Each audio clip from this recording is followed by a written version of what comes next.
Second video ko. Well, naglalakad ako pa uwi.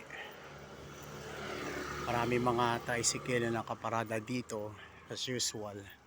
Ito ang buhay ng mga mahihirap. Naglalaro ng Plants vs Zombies, Mobile Legends at ang iba pa. Medyo maliwanag dito. Kahit sa gabi, nakikita mo naman sa looban, yun, ganun din, maliwanag. So, ganito ang buhay namin sa mga mahihirap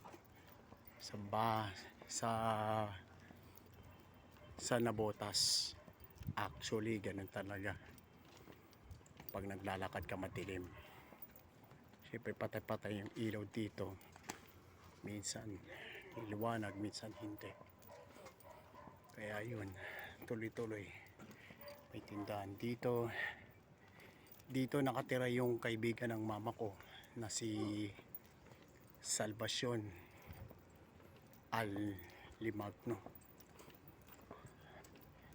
Yan ang dating bahay nila ni Neil, yung dati kong kaibigan, childhood friend ko.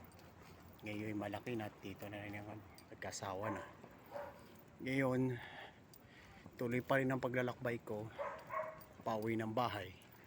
Kukontinue na lang natin to sa part 3 para malaman ninyo ang buong detalye ng lugar dito sa amin, sa looban ng Nabotas City, Philippines.